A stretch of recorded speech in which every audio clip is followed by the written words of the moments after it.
Özbek, Türkmen, Uygur, Tatar, Azer bir boydur. Kara, Kalpak, Kırgız, Kazak bunlar bir soydur. Özbek, Türkmen...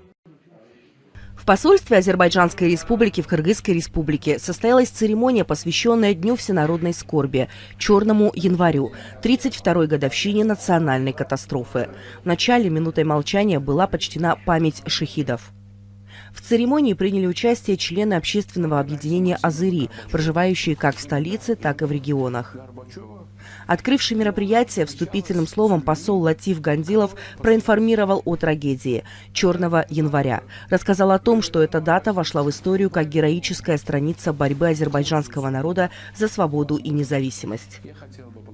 С целью расправы над мирным населением, вышедшим на улицы в знак протеста против попыток нарушения территориальной целостности Азербайджана, несправедливой и предвзятой политики, проводимой руководством бывшего СССР в отношении азербайджанского народа, неумелой деятельностью местного руководства, в Баку и ряде других районов республики были незаконно введены воинские части, так называемые особого назначения. В результате карательных мер, осуществленных с невиданной жестокостью, были убиты 134 человека, ранены 744 и незаконно арестованы 841 невинный гражданин Азербайджана. Среди убитых были женщины, дети, старики, представители разных национальностей, а также работники скорой помощи и сотрудники милиции. Целью этого заранее продуманного и подготовленного акта агрессии было сохранение коммунистического режима и подавление национально-освободительного движения, а также подавление борьбы азербайджанского народа за демократию и национальную свободу. Катастрофа 20 января, учиненная с целью сломить веру и волю народа, унизить его национальное достоинство и продемонстрировать силу советской военной машины. Это была военная агрессия и преступление тоталитарного коммунистического режима против азербайджанского народа. Гейдар Алиев в самый трудный период оставался для нашего народа полноправным лидером. Только его смелое, резкое заявление в Москве, осуждающее руководство СССР в кровавых событиях 20 января 90-го года в Баку, привлекло внимание мирового сообщества к Азербайджану. Мы сегодня здесь собрались для того, чтобы вспомнить тех, которые, рискуя своей жизнью, тех, которые отдали свою жизнь для того, чтобы сегодня Азербайджан был бы независимым. Особо следует отметить, что лишь только после возвращения к руководству республикой общенационального лидера азербайджанского народа Гейдара Алиева этому чудовищному преступлению, совершенному против целого народа, была дана политико-правовая оценка. Еще до катастрофы 20 января в Баку и в целом в Азербайджане акты террора имели место в Алматы, Тбилиси и Вильнюсе, которые осуществлялись руководством Советского Союза во главе с Михаилом Горбачевым. Пользуясь в этом возможностью, я хотел бы поблагодарить всех, кто поддерживал нас. И в том числе и кыргызский народ, который всегда поддерживал азербайджанский народ, возвышал свой голос поддержки Азербайджана. Я также хотел бы вот в это январские события напомнить имя один из великих тюркских писателей Олжас Омаровича Сулейменова. Несмотря на все эти трудности, он тогда приехал в Баку. Единственный. Да, единственный был, он приехал. Несмотря на то, что азербайджанский народ 20 января подвергся военной, политической, моральной агрессии, он, тем не менее, продемонстрировал всему миру свою верность историческим традициям героизма, решимости противостоять самым тяжелым испытаниям во имя свободы и независимости Родины, не пощадив ради этого даже своей жизни. Сегодня азербайджанский народ гордится своими дочерьми и сыновьями, отдавшими жизни во имя защиты его национального достоинства и территориальной целостности независимой Азербайджанской республики. Затем руководитель общественного объединения азербайджанцев, проживающих в Кыргызской республике Азыри, заслуженный юрист Кыргызской республики Азизага Алиев отметил, что Азербайджан, имеющий многовековую историю, на различных этапах своего развития неоднократно подвергался внешней агрессии, осуществлялся захват и раздел его территорий, нарушались его государственная независимость и суверенитет. Сталкиваясь с различными актами исторической несправедливости, утраты своей государственности, азербайджанский народ не прекращал борьбу за независимость и национальное единство. Кровавые события Черного января были еще одним большим испытанием для азербайджанского народа, которые отличались жестокостью в действиях введенного в Баку ограниченного контингента советской армии. Эта акция была запланирована и осуществлена под личным руководством Михаила Сергеевича Горбачева. Можно сказать, не неоднократно, а систематически подвергался внешней агрессии. Осуществлялся захват его территории, захват и раздел его территории. Нарушалась государственная граница и суверенитет. И одним из этих фактов как раз это факт ввода советских войск в январе 90-го года в город Баку и некоторые районы Азербайджана. События 20 января были инициированы высшим руководством СССР для окончательного решения карабахской проблемы, а именно его присоединения к Армении. В День национальной скорби мы гордимся героизмом шахидов и чтим память, которая увековечена в вечной памяти азербайджанского народа.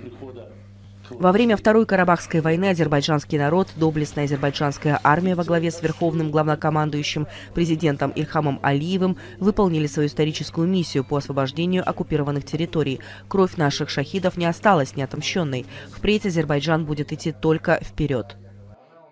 Выступив, главный редактор Туркел Медиа Рамис Мешиди-Гасанлы напомнил, что 19 января в 1990 году разведслужбы взорвали энергоблок азербайджанского телевидения, лишив жителей Баку телевещания.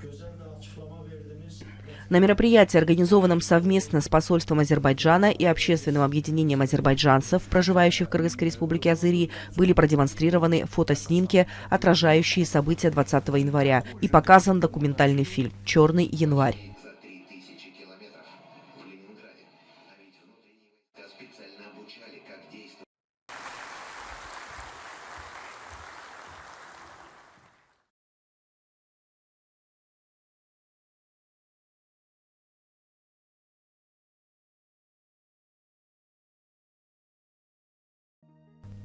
В связи с подготовкой к 99-летию со дня рождения общенационального лидера азербайджанского народа Гейдара Алиева наши соотечественники, компактно проживающие в городе Кант Чуйской области Кыргызстана, собираются благоустроить улицу, носящую имя этого великого человека.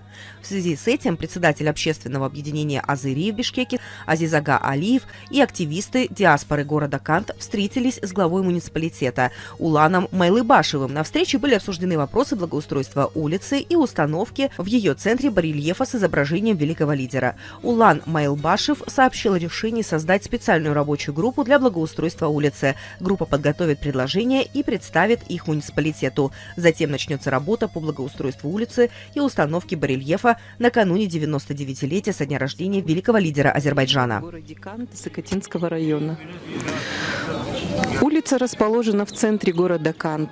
На этой улице более 60 домов и более 70 семей проживают на данной улице.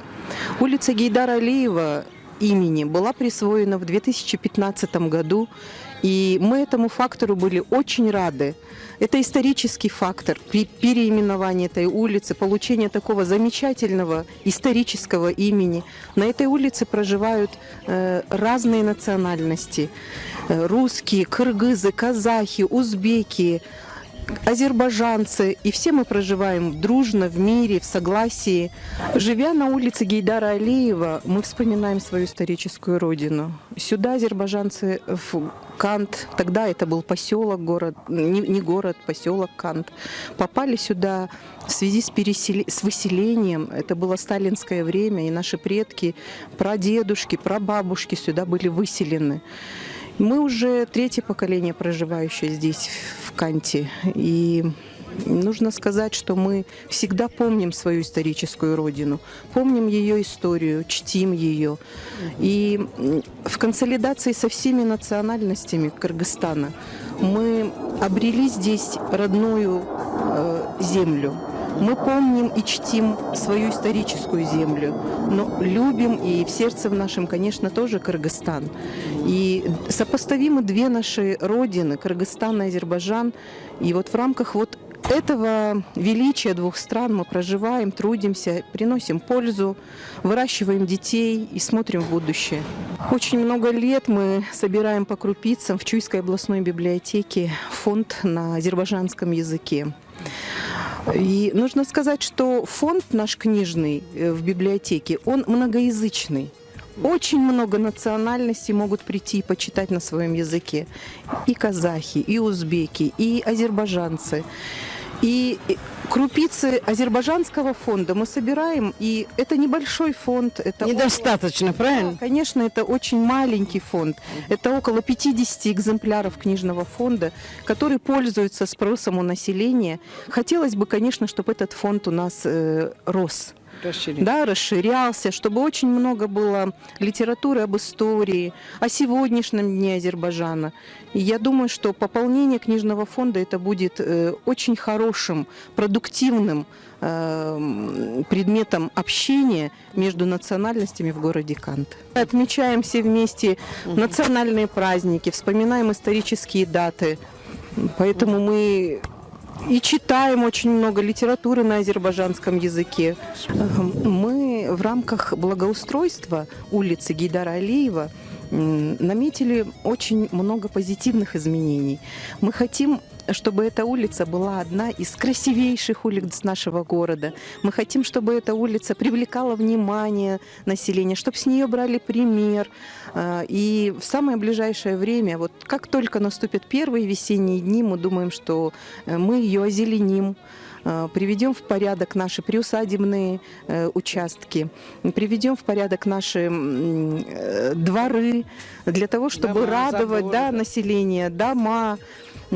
И я хотела бы сказать, что это не только будут делать жители этой улицы, мы это будем делать все вместе, совместно с районной государственной администрацией, с мэрией города Кант, при поддержке, с диаспорой азербайджанской, с представителями многих национальностей. Мы приведем в порядок нашу улицу.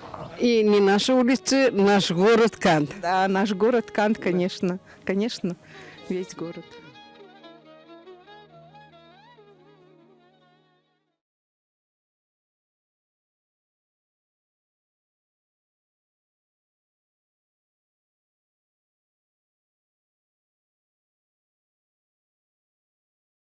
Совет Ассамблеи народа Кыргызстана с глубоким прискорбием сообщает о кончании на 101-м году жизни ветерана Великой Отечественной войны, заслуженного строителя Кыргызской республики и вице-президента Общественного объединения азербайджанцев, проживающих в Кыргызской республике Азери, Гасанова Асада Гасановича. Гасанов Асад Гасанович родился 24 сентября в 1921 году в семье крестьян в Азербайджанской республике. В 1933 году его семья была репрессирована в суровые края и безлюдную степь Казахстана в районе железнодорожной станции Шортанты Акмолинской области. В 1934 году их перевезли в Киргизию. В 1942 году Асад Гасанов добровольно ушел на фронт защищать родину от фашизма и с боями дошел до Берлина. В 1947 году после демобилизации из рядов Красной Армии вернулся во Фрунзе и поступил учиться во Фрунзенский архитектурно-строительный техникум. Закончил в 1950 году и был направлен в Главное дорожное управление при Совете министров Кыргызской республики. Он в 1960 году закончил Московский инженерно-строительный институт. Начал работать заместителем управляющего трестом дорожно-транспортного строительства. Далее был переведен главным инженером. Долгое время работал управляющим крупного дорожно-строительного треста. Колоссальная работа была проведена им за весь трудовой путь. Она выражается в конкретных объектах, по которым мы ездим и которыми мы пользуемся. Так Гасанов Асад Гасанович принимал активное участие и возглавлял многие крупные стройки в республике, такие как авторемонтные заводы, автотранспортные предприятия, исторический музей, площадь Алато, аэропорт Манас, Кыргызско-турецкий университет по проспекту Мира, сети автодорог, крупных мостов по всей республике. Последние годы работал начальником управления капитального строительства Фрунзенского горисполкома, заместителем главного архитектора города. Несмотря на возраст, начиная с 1992 года, то есть с первого дня создания общественного объединения азербайджанцев, проживающих в Кыргызской республике Азери, принимал активное участие в его работе. Систематически и целенаправленно занимался патриотическим воспитанием молодежи.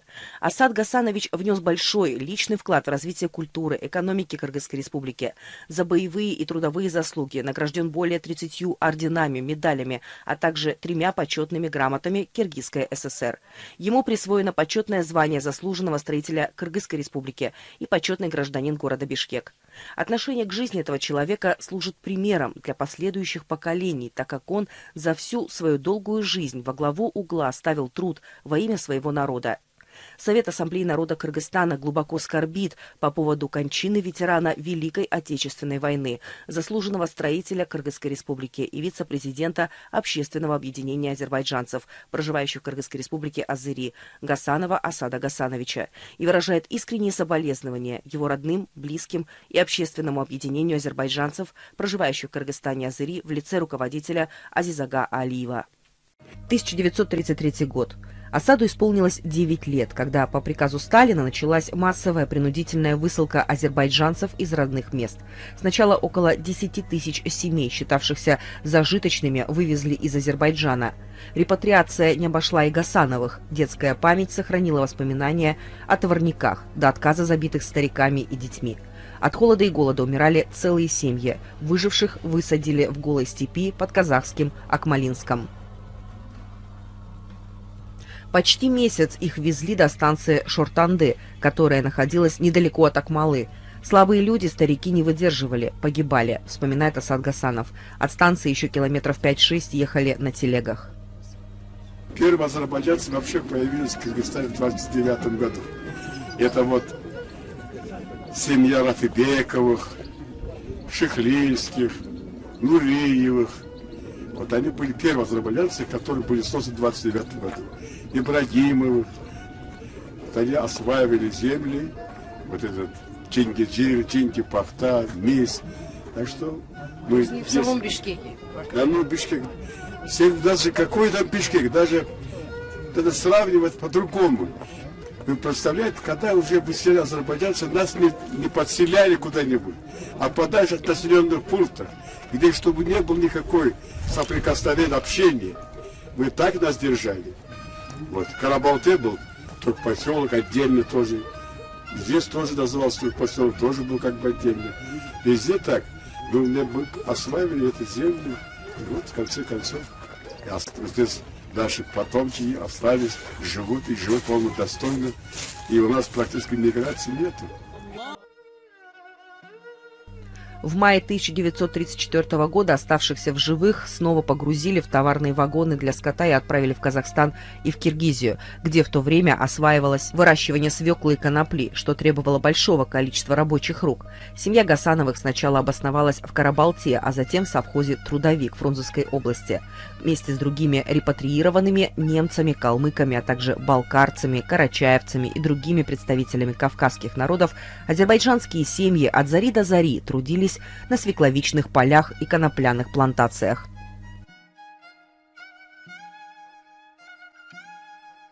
Это бараки и эта улица, вот 10 бараков, это был первое начало возникновения этого села, этого хозяйства селекционной станции. Это бараки были построены в 29-30-х годах. За ним уже были камыши, непроходимые болота. Вот переселенцев привезли сюда, заселяли в это бараки. По одной комнате, по два, даже были по 3 семьи. А если здесь не помещались в бараках, делали вот там дальше немножко, есть там такой вот местность, холм. Там они рыли пещеры, землянки и помещались там, жили. Вот в таких условиях эти люди в нечеловеческих условиях работали, осваивали, вот, корчевали, осваивали вот этот камыши и начали сеять сахарную свеклу и получать большие урожаи. Сейчас, конечно, барак уже немножко переделанный, появилась уже такая крыша, шифер, там черепица. Это были покрыты камышом и глиной. Текло, они жили в очень тяжелейших условиях. Болели, умирали, никакое лечение, ничего не было. Просто вот одни бараки и все. И получали за свой трудодень кусок ржаного хлеба и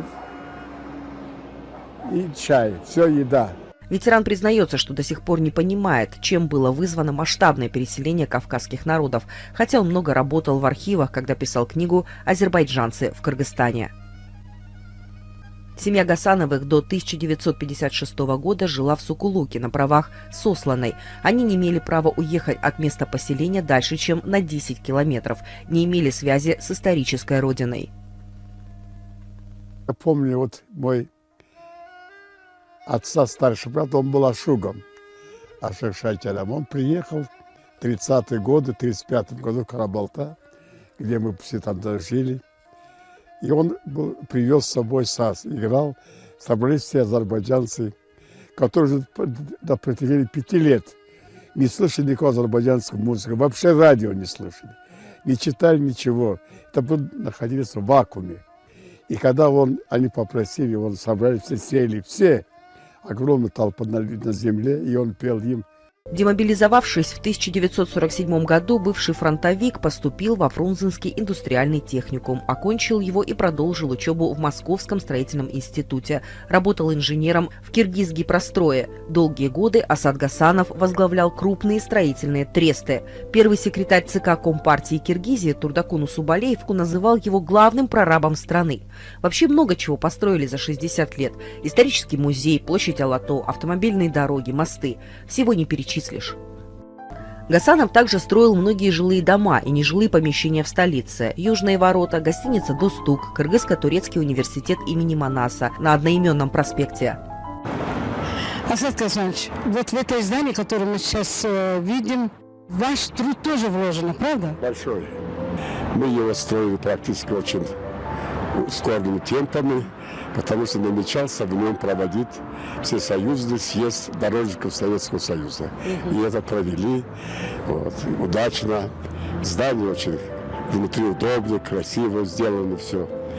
И я всегда помню, главный архитектор этого проекта был такой Кутатарадзе Геннадий Платонович. Он работал главным архитектором города. Потом мы с ним работали долгие годы вместе. Я до сих пор остаюсь самым, считаю, одним из красивых зданий в Бишкеке. Это это здание. Что вы сегодня ощущаете, видя это здание? Ощущаю свою молодость. Ощущаю, как мы здесь день и ночь работали. Практически работали круглые сутки, чтобы ее успеть сдать к этому сроку. Я здесь почти каждый день бывал. Хотя много строю. Я обязательно домой еду, заезжал сюда всегда. Уже рядом я живу.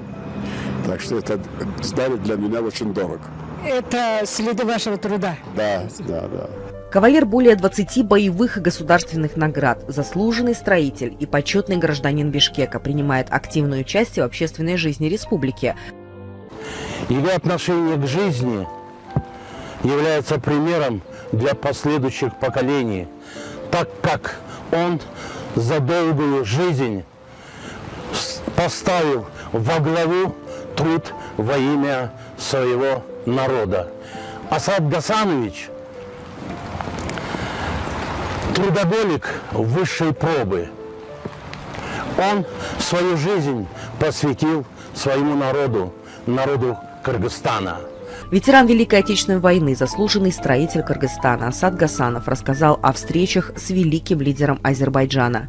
Асад Гасанов неоднократно встречался с покойным президентом Азербайджана Гейдаром Алиевым и в Баку, и в Бишкеке к тысячелетию празднования эпоса Манас. На одной из своих встреч Гейдар Алиев пригласил его на высокий пост в Азербайджане. Однако Асад Гасанов, который выбрал себе второй родиной Кыргызстан, не оставил здесь свою работу, своих родственников, дороги и здания, которые он возводил. Когда он приезжал, тысячелетие Манас в 1995 году. Так что у меня с ним были встречи, такие понимания. Он меня всегда расспрашивал, как, что, в общем. Есть у меня газеты «Рабочие в Баку», «Бакинская рабочая», есть там фотографии, как мы с ним беседуем. Фото, наверное, видел, там фото есть много, где мы с ним фотографировались там. То чувство, когда я приземляюсь на Киргизию,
geçilmez yollardayan, yollardayan gitmeye.